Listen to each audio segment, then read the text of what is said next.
Dalawang prominenteng miyembro ng NBA basketball media ang nagbigay ng prediction kung sinong mananalo sa Game 7 ng NBA Finals. O sa mga tumatalpak dyan, ito na. At sulit na sulit ang Indiana Pacers dito kay TJ McConnell. Grabe ang ginawa kanina.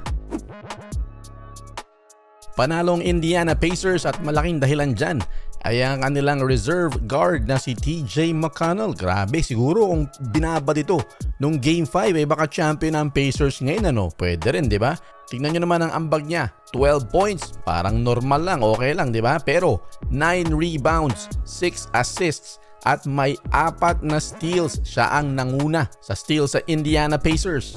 Big time performance yan para sa isang reserve guard sa isang NBA Finals.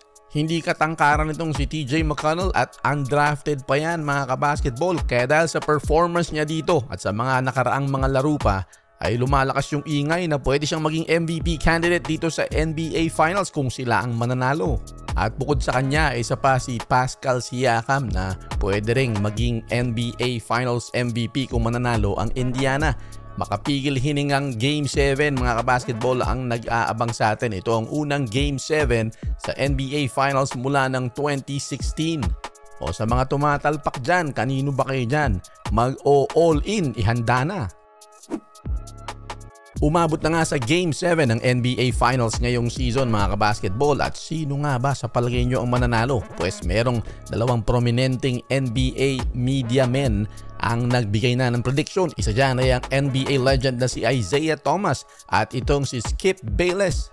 Para sa mga mahilig tumalpak dyan, ito mga idea magkabila. Itong si Isaiah Thomas, sabi niya, ay ang Indiana Pacers pinipili niya. Bakit? Kasi raw ang Indiana Pacers ay hindi lamang sumasandal sa isang player kagaya nitong OKC Thunder. Well, nandiyan naman si Jalen Williams, pero yun ang kanyang punto. Na ang Indiana Pacers ay maraming players ang gumagawa at hindi lamang itong si Tyrese Haliburton. Nandiyan nga si Pascal Siakam, si TJ McConnell, si Nembhard at iba pa. At dagdag pa ni Thomas, yung momentum daw nasa Indiana Pacers. Pero dito naman kay Skip Bayless, idodomina daw ng OKC Thunder sa kanilang home court itong Indiana Pacers at tatambakan pa nga raw, lalagpas pa raw dun sa spread na 8.5 at mananalo pa raw ng 17 points ang Thunder. Dahil yan daw talaga ang ginagawa ng OKC Thunder sa kanilang home court. Anong masasabi nyo dyan?